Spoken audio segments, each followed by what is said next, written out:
Hey, welcome back to another episode of Marquee Letters. Today I'm going to be talking about some tips and some things that I would change and do better with these. Over the past year I've been making these and renting them. I started selling them first and now I'm renting them out. And I've been doing pretty well with them and a lot of people have been interested in them.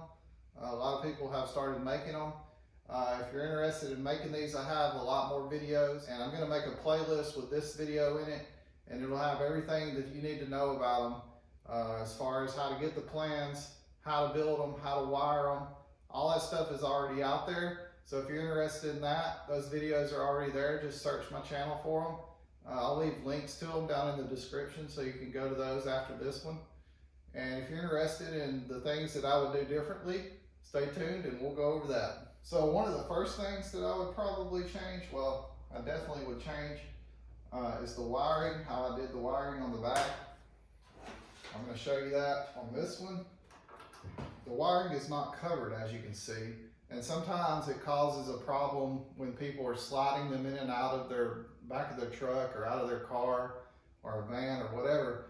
And sometimes the sockets get caught and they pop off, and sometimes these get caught and they pop off. Nothing really you can do about this part. Except I have learned if you put a little CA glue on them, it helps these back caps stay on a little better. Sometimes over time they start to slide off and then your plug will come out.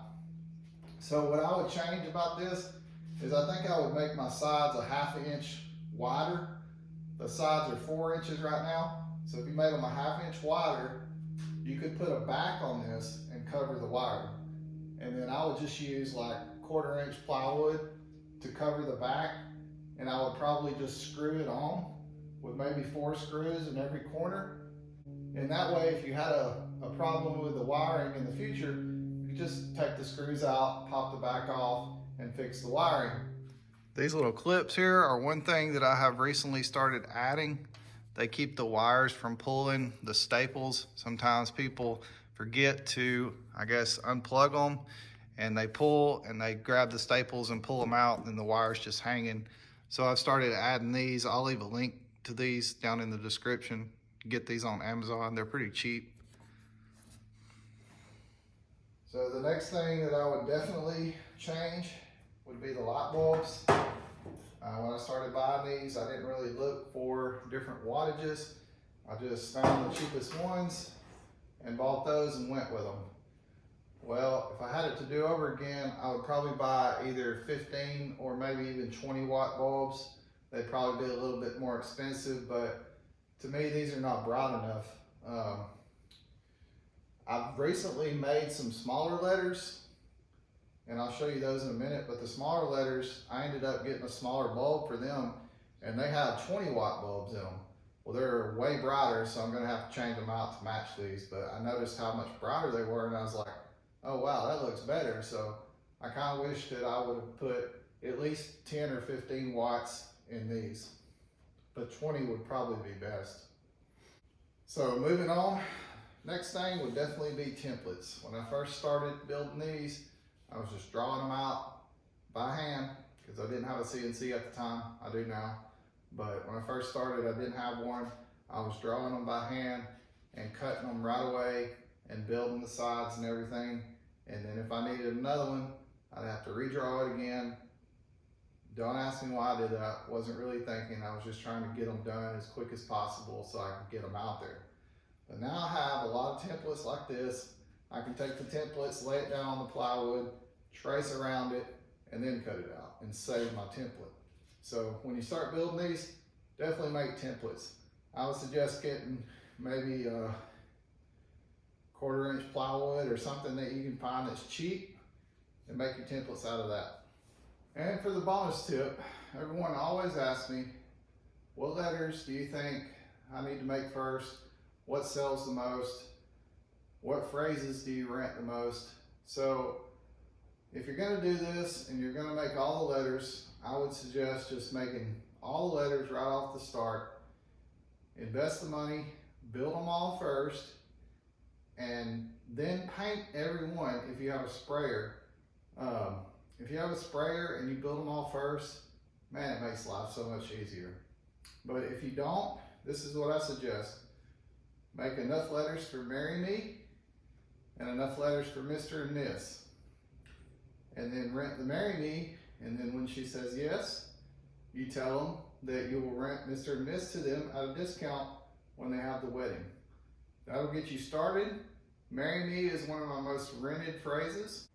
Mr. and Miss hasn't rented as much as marry me, but that's because normally people want their last name at the wedding. And that's why it's hard for me to tell you which letters to build if you're only going to start out with a couple, because everybody's name is different. So, you know, like I rented the Whiteheads to the last wedding I think I had. That's a lot of letters. So it's kind of hard to tell you which ones to build, which ones not to. I can tell you that you're almost never going to need a Q, X, or Z. I don't even have those built yet. You saw the template, but that's all I have is the template. I have the template and the templates for the X and the Q and the Z sitting over there, stacked with the other ones. I've never needed them, so I've never built them. So that's 3 letters that you can do without building until you need them. You know, if somebody rents a name with those letters in it, then build the letter. But I've never needed them, so I just didn't build them. You're definitely going to need double vowels, sometimes even triple vowels. I have 4 S's. I only have 2 in here to show you, but I have 4 S's. I have 3 or 4 E's, I can't remember. I think I have 3 A's. So you're definitely going to have to build doubles and triples of vowels. Okay, I know you're excited to get started with all this work.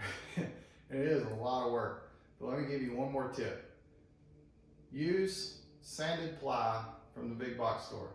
It's cheap, it works, they still look good.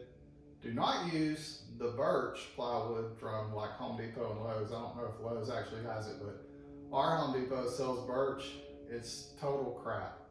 I don't know about everywhere else, but ours is just awful. It peels apart, the layers just come apart. I'll never use it again.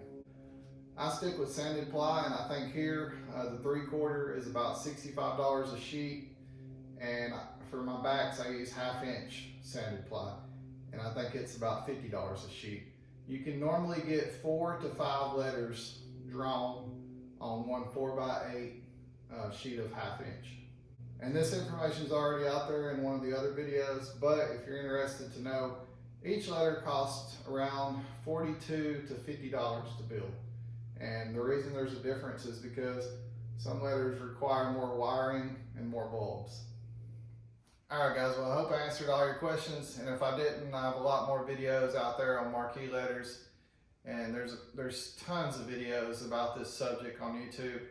If you're interested in these, just search out Marquee Letters and you'll find so many videos about these. And if you want to watch more of my videos, I'll have 2 linked on the side here that you can go to after this one. Thanks for watching. Consider subscribing and hit that like button. We'll see you next time.